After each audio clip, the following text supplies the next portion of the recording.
Magandang gabi po sa ating lahat at welcome po sa ating daily evening devotional at ngayong gabi po ay tayo po ay pangunahan ni Sister Daniela pero bago po yon ay tayo po muna ay magawitan para po sa ating opening song at opening prayer po ay mag-request po ako dito sa kasamahan natin sa Zoom.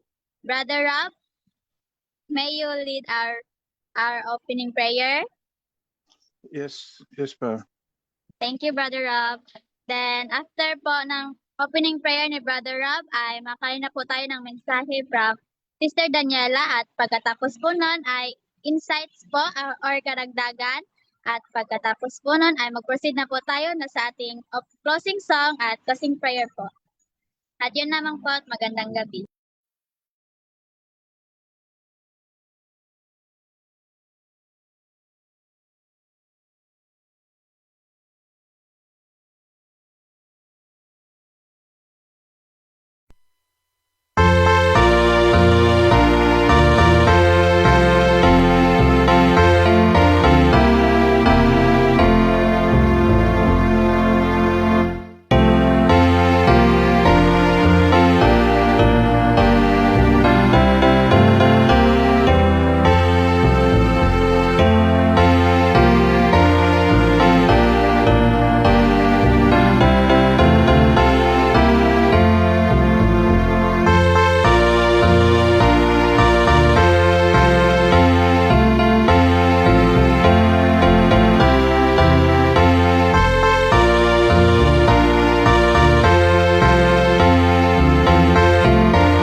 Let's pray. Dear Father in heaven, God, we come to you this evening to honor and praise you, because you are the God of our life, the God of our faith, and the God of the universe. And we know that we need you every day, and the end of every day. And Lord, we ask that you come into our presence, Lord, and may we be lifted as we think about the things of God and the blessings and the love that He has offered and prepared for each one of us. May we have a blessing from the cares of our work and our study, and may your word be a special blessing for us now as we look for the promises that you have for each of us. And Lord, strengthen our faith and our trust in you. And thank you, Lord, for this song about the mighty rock. And may this be our theme. We pray in Jesus' name. Amen. So much, Brother Ra, for leading our opening prayer. At ngayon po ay tayo na po ay makarinig ng mensahe galing po kay Sister Daniela. Mababasa po ito sa librong God's Amazing Grace, May 4, shared with Noah.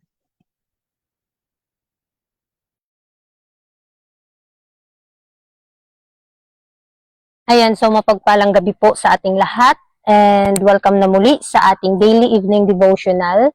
Ayan, so purihin ang Panginoon sa kanyang kabutihan na tayo na muli ay makakapag-aral ng kanyang mga salita. Ayan, so makikita nyo po sa aking tabi ang screen. Ayan, so ang ating pong pag-aaralan ngayon, so God's Amazing Grace, it's May 4, entitled Shared with Noah. So tutunghayan po natin itong situation during the time of Noah. So, sabi sa Genesis chapter 9, verse 8 to 9, And God spake unto Noah, saying, And I, behold, establish my covenant with you, and with your seed after you. So, ito po yung pangako ng Diyos kay Noah na magbibigay siya, o lilipulin niya ang mundo sa pamamagitan ng baha. At ang pangakong ito ay hindi lang para kay Noah, kundi pati sa kanyang mga lahi hanggang sa ating panahon ngayon. Sinasabi pa dito, wickedness was so widespread that God said, I will destroy men whom I have created from the face of the earth. But Noah found grace in the eyes of the Lord. Noah was a just man and perfect in his generations, and Noah walked with God. Kung babasahin natin ang Genesis chapter 6 verse 7 to 9, makikita mo dito kung papaano si Noah lumakad na naayon sa kalooban ng Panginoon. At makikita natin na sa story ni Noah, nakita ng Diyos na napakadumi o napakasama na ng sanlibutan. At nga ang kasamaan noon sa sanlibutan during the time of Noah. Kaya ang plano ng Diyos ay sa kanya pong lilipulin ito sa pamamagitan ng baha. At si Noah ang binigyan niya ng present truth in that time. Binigyan niya ng parang isang gawain para maibahagi yung darating na baha o yung mensahe o present truth in the time of Noah. So, sinasabi pa dito, Noah was to preach to the people and also to prepare an ark as God should direct him for the saving of himself and family. So, ang ninanais ng Panginoon, ginamit niya si Noah para maligtas ang buong sambahayan. Buong sambahayan ni Noah. Pero nakakalungkot lang isipin dahil hindi sila nakinig kay Noah, ang nangyari, ang pamilya lang ni Noah ang naligtas. He was not only to preach, but his example in building the ark was to convince all that he believed what he preached. So si Noah, hindi lang siya nagsabi na magkakaroon ng baha, dahil ito yung plano ng Diyos, ito yung kanyang plano para lipulin ang mundong ito. Hindi lang siya nagsalita, kundi gumawa siya sa naayon sa kalooban ng Panginoon. So, in the time of Noah, maraming hindi naniniwala kay Noah. At patuloy pa rin si Noah gumagawa sa kalooban ng Panginoon. So, nasabi pa dyan, Noah did not forget God, who had so graciously preserved them, but immediately on coming out of the ark, erected an altar and offered burnt offering on the altar, showing his faith in Christ, the great sacrifice and manifesting his gratitude to God for their wonderful preservation. The offering of Noah came up before God like a sweet savor. He accepted the offering and blessed Noah and his family. So paglabas na sa arka nila ni Noah at ang buong kanyang pamilya ay hindi niya nakalimutan ng Diyos. Naggawa siya ng altar at ito yung nagsisimbolo sa kanyang katapatan at pag-ibig sa Diyos. Dahil prinoteksyonan sila ng Panginoon sa loob ng arka at walang nangyaring masama sa kanila. In that time, ipinakita ni Noah yung katapatan niya sa ating Panginoon. Tinanggap ng Diyos ang kanyang handog na parang mabangong samyo o maging katanggap-tanggap sa Diyos yung kanyang mga pasasalamat. So pinagpala ng Diyos si Noah at ang kanyang buong pamilya. And lest man should be terrified with gathering clouds and falling rains, God graciously encourages the family of Noah by a promise. And I will establish my covenant with you, neither shall all flesh be cut off anymore by the waters of a flood. And God said, this is the token of the covenant which I make between me and you and every living creature that is with you. For perpetual generations, I do set my bow in the cloud, and it shall be for a token of a covenant between me and the earth. And the bow shall be seen in the cloud, and I will look upon it, and I may remember the everlasting covenant between God and every living creature of all flesh that is upon the earth. So, kung tutunghayan natin sa story ni Noah and the ark, mga kapatid, ito po yung pinangako ng Diyos kay Noah na matapos ang baha. So alam ng Diyos na di na maaring matakot ang mga tao kapag may ulan o kapag may ulap ang ulan at ulan. Kaya't binigyan niya ng katiyakan si Noah sa pamamagitan ng kanyang tipan. So pinangako ng Panginoon, hindi na siya magbibigay ng baha sa buong sanlibutan. At ang pangakong ito, ibinigay niya sa pamilya ni Noah. Ang pangakong ito ay sa pamamagitan ng bahaghari, mga kapatid. At ito po yung bahaghari ang ibinigay na palatandaan. So ito ay paalala na ang Diyos ay tapat. Tingnan natin ang bahaghari o mga kapatid, ipinapakita nito ang awa at pag-ibig ng Diyos. So sabi pa dyan, with the assurance given to Noah concerning the flood, God Himself has linked one of the most precious promises of His grace. As I have sworn that the waters of Noah should no more go over the earth, so have I sworn that I would not be wroth with thee, nor rebuke thee. For the mountains shall depart, and the hills be removed, but my kindness shall not depart from thee, neither shall the covenant of my peace be removed, saith Jehovah that hath mercy on thee. So iniugnay po ng Diyos yung kanyang pangako kay Noah sa mas malalim na pangako ng kanyang biyaya. Ibig sabihin, kung paanong nangako ang Diyos na hindi na muling lilipulin ang sanlibutan ito ng baha, ganun din siya nangako na hindi niya pababayaan ang kanyang bayan sa ating panahon ngayon. So, marami mang hindi naniwala kay Noah in that time sa buhay niya, wala ang naniwala sa kanya o pamilya niya lang ang kanyang nadala. Sa ating panahon din, mga kapatid, maaaring maging ganun.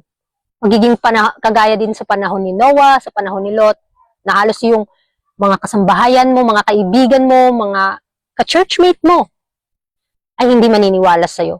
Kaya mga kapatid, patuloy lang po tayong maging tapat sa ating tungkulin sa paglilingkod sa Panginoon kasi napakadaming mga bagay na pinapahintulot ng Panginoon sa buhay natin at kung tayo ay kanyang gagamitin, hindi po expected sa mga tao na maniniwala sila, kundi mag-expect na po tayo na maaaring hindi sila talaga maniwala sa gagawin mo para sa Panginoon.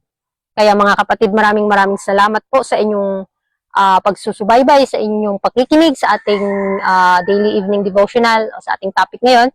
At muli, magandang gabi sa ating lahat.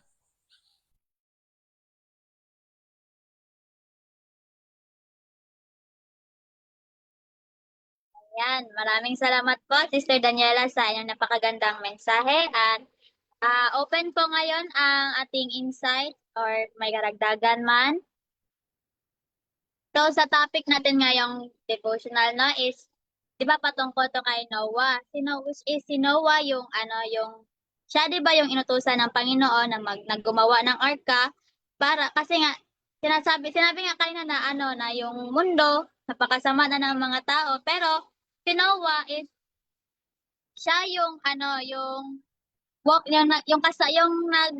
yung lumalakad kasama ang Panginoon. Na palaging ang nag-guide sa kanya is yung God. Pero tapos 'di ba yung yung rainbow, 'di ba, is yun 'di ba daw yung promise ng Panginoon sa atin na hindi na daw tayo padadalhan ng baha. Pero sa may napapatanong din kasi ako dati kasi 'di ba sabi na yung rainbow daw is meaning non hindi na magpadala ng baha ang Panginoon. Pero 'di ba sa ibang lugar is may mga baha, pero naisip ko siya ngayon ko siya naisip na parang yung yung isip ko sabi parang sinasabi niya na, siguro kasi sa mga kasalanan ng tao kaya gano'n. Kasi 'di ba ano, tayong mga tao is maaalala lang natin yung Panginoon in times of trouble lang, gano'n. Tapos, minsan din naman nagkakabaha kasi din dahil din naman sa atin yung pagtapon ng basura, gano'n. Kaya nagka-clog yung mga, yung dinadaanan ng tubig. Kaya kung baka ano kasi minsan dati kasi 'pag mabahaan kami is mag-ano tinatanong ko talaga, 'di ba sabi ng Panginoon wala ng baha kasi 'di ba yung rainbow is sign ng ano, ng promise niya na 'di na siya magpadala ulit ng gano'n. Pero ano naman 'no, 'di naman gano'n talaga kalalim yung baha na kailangan talaga ng arka. So, kung sino pa man ang may nais idaragdag ay puwede po kayong mag-unmute at, sabihin po ang inyong karagdagan. Good evening, everyone. Good evening, Sister Christine, and lahat ng ating kasama dito sa Zoom at sa mga nasa Facebook Live. Magandang gabi po. So, yung palang ating devotional ngayon, ano, yung sa May, is hindi ko lang sure, no, kung hanggang saan, kung buong May ba yung pagtalakay ng tungkol sa covenant ng Diyos, yung pakikipagtipan ng Diyos. So, ngayong gabi, yung tinalakay ni Sister Daniela is covenant niya kay Noah, di ba? And hindi lang kay Noah. So, kapag tutunghayan natin yung key text, anong sabi doon? I establish, and behold, I establish my covenant with you and with your seed after you. So, itong covenant na ito, yung tipan, usapan yan eh. Pag sinabi kay Sister Christina covenant, yan ay, anong tawag dito, yung usapan. Ito ang usapan natin. Yan. So, kung ikaw ay magiging tapat, ako ay magiging Diyos mo. Yun. So, sa pagkakataong ito, sa panahon ni Noah, ay nakipagtipan ang Diyos sa kanya. No? At hindi lang yung pakikipagtipan ng Diyos kay Noah ay hindi lang basta sa kanya lang, bagkus pati sa saling lahi ni Noah, di ba? Pero kung makikita natin ay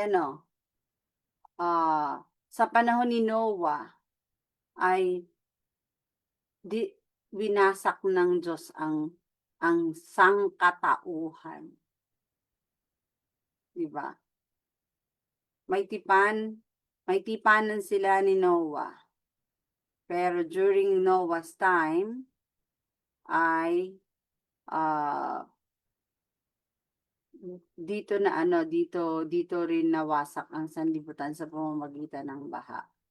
So, talagang dapat maipakita ng tao na, ma-realize talaga ng tao. Ang Diyos tapat siya sa kanyang salita eh. Pero yung tao, yung mahilig lumabag sa usapan. Na parang yung mga Israelita. Maglilingkod kami. Ganyan. Susunod kami. Pero, pag-akyat ni Moses sa Mount Sinai, biglang nagpagawa na agad sila ng kanilang mga Diyos-Diyosan. So, during the time of Noah, ang mga tao ay talagang umabot sa kasamaan. Umabot yung kasamaan nila talaga hanggang langit. Kaya kinailangan talaga na napadalhan sila ng mapamuksang baha. Yan. So tayo din sa atin, ano yung tipan? Ano yung promise natin sa Diyos? Kasi ang Diyos kasi tapat yan sa kanyang pangako eh. Bibigay ko yung anak ko, ililigtas ko kayo. Ibibigay ko yung anak ko. Pero, Sister Christine, pag sinabi kasing covenant, dalawang parties involved. Hindi lang yung party ng Diyos. Ganun din yung party ng tao. Di ba? Kapag promise ka sa sarili mo lang, May covenant ako sa sarili ko lang. Yan. Pero yung covenant natin with God, tayo at saka ang Diyos. Di ba? So, kapag tayo ay nakikipagtipan sa Diyos, ang Diyos lagi niyang tinutupad ang kanyang pangako, ang kanyang sinabi. Pero, ang tao, madalas, hindi tumutupad sa tipanan. Yun lang, sis. Thank you so much po, Sister Nori, sa inyong insights at yung knowledge din po siya sa akin. And sino pa po ang maidaragdag?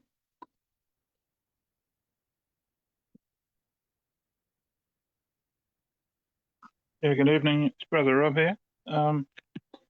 Yeah, our devotional shows that God wanted to change. He saw the evil in the world, and he was quite upset that men wanted to go their own way, and so he spoke to Enoch and Noah to build an ark, etc. But his intention was to give the people that were the survivors another opportunity to know God, to away from the evil influences that was pre-existing before the flood. There was an opportunity for God's Spirit to dwell among His people, and so God is. Out of the story, we see God is protecting His faithful people. Noah obeyed in building the ark. He had to have faith and trust, but he also was able to be protected from the danger of the wrath of God. Remember, God had to destroy the evil that was in the world. It was so Noah was only obliging what God had planned. Did Noah have any work? Did Noah have any means to change the circumstances of the evil? He only cooperated with God. He built the ark. He had the faith. But here God is making a covenant. And the covenant was, as I see it, is though the mountains be removed, but my kindness shall not depart from you. So he is making an agreement with his faithful people, those who trust and obey. I will bless and establish you on the earth. And the outcome of this was after the flood. Noah first offered a sacrifice of thankfulness after the waters had shook the boat and nearly been destroyed. But he offered this sacrifice of thankfulness and forgiveness also perhaps for the sins of the previous generation. So essentially it was an agreement by God that he would restore and establish the faithful, those who trusted and followed God. Yes, good evening. That's my thoughts.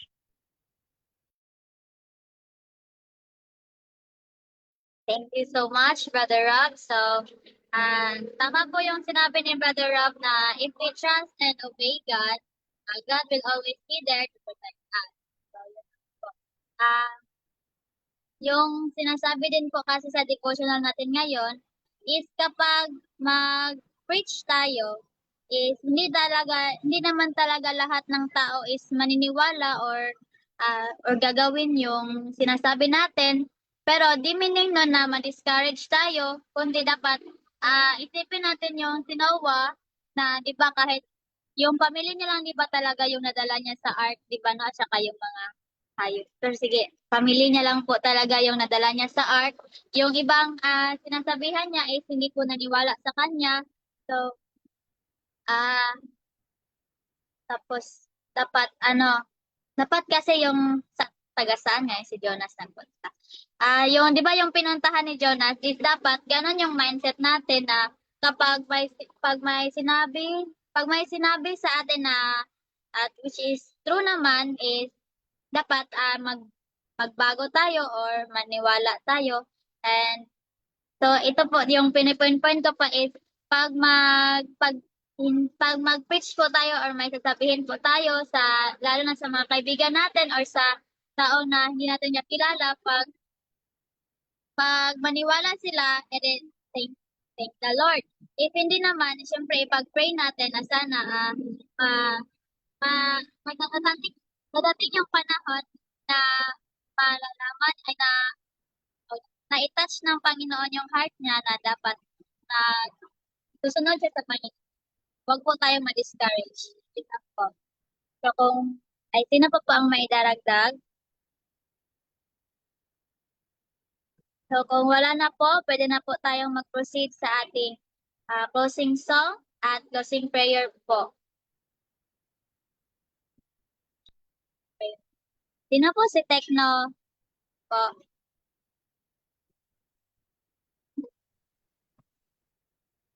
Hello, si Brother Elmer po ito. Pwede po ikaw mag-closing prayer po? Okay, sige. Thank you po. Tayo po ay mag-awitan para po sa ating closing song.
Manalangin po tayo. Maraming salamat, Panginoon, sa iyong kabutihan, sa mga salita naming narinig ngayong gabi. Ito'y nagpapaalala sa amin sa buhay ni Noah kung paano kami mabuhay sa huling araw na ito, Panginoon. Aming dinadalangin na tulungan niyo po kami na lumakad sa inyong kalooban at kami, Panginoong Diyos, ay mabuhay sang-ayon, Panginoon, sa inyong kalooban at mga kautusan. Patawarin niyo lamang kami kung saan mo man kami nasumpong nagkasala. At dinadalangin namin, Panginoon, ay pagkaloob niyo po sa amin ang iyong divine guidance and protection. At salamat, Panginoon, sa pagtugon sa aming panalangin sa pangalan ni Jesus. Amen. Amen. Thank you po sa lahat na nag-join dito po sa ating Zoom at sa ating FB Live. And thank you din po sa mga participants, sa mga nagbigay ng insights. At bukas din po, inanyayahan ko po kayo po na mag-join sa ating morning devotional, 5 a.m. po, at evening devotional naman po, 6 p.m. At yun naman po, maraming salamat at magandang gabi po.